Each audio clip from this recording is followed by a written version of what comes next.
இது ஒரே ஒரு பவுல் எடுத்து வச்சு சாப்பிட்டா போதும். நமக்கு தேவையான எல்லா சத்துமே கிடைச்சிரும். இது செய்கிறது ரொம்ப ரொம்ப ஈஸி.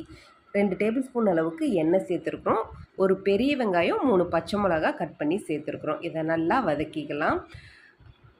ரொம்ப சத்தான பொருள் என்ன அப்படின்னு நம்ம தேடி பார்த்தோன்னா கண்டிப்பாக அதில் முருங்கைக்கீரை வராமல் இருக்கவே இருக்காது. நல்லா க்ளீன் பண்ணி எடுத்து வச்சுருக்கிற முருங்கைக்கீரையை சேர்த்துருக்குறோம்.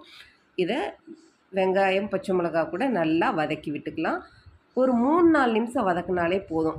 கலர் மாறினது 1 நிமிஷம் 2 நிமிஷம் வதக்கிட்டிங்கன்னா நீங்கள் கடிக்கிறப்ப நல்லா சாஃப்டாக இருக்கும், ரொம்ப ஹார்டாக இருக்காது. இந்த மாதிரி கலர் மாறினதுமேவும் நம்ம இதுக்கு தேவையான அளவு உப்பு சேர்த்துக்கலாம். எப்போயுமே கீரையில் உப்பு லாஸ்ட்டில் தான் சேர்க்கணும்.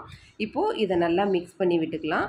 அடுத்ததாக இது கூட நம்ம 4 முட்டை தட்டி சேர்த்துருக்குறோம். முட்டை சேர்க்குறப்ப இதோட டேஸ்ட்டும் சூப்பராக இருக்கும். முருங்கைக்கீரை சாப்பிடாதவங்களும் சூப்பராக சாப்பிடுவாங்க. முட்டையோட சத்தும் நமக்கு கிடைச்சிரும். டெய்லி 2 முட்டை சாப்பிட்டா ரொம்ப நல்லதுன்னு டாக்டர் சஜஸ்ட் பண்ணுறாங்க. ஏன்னா அதில் உள்ள ப்ரோட்டீன்ஸ் இருக்குதுங்கிறாங்க.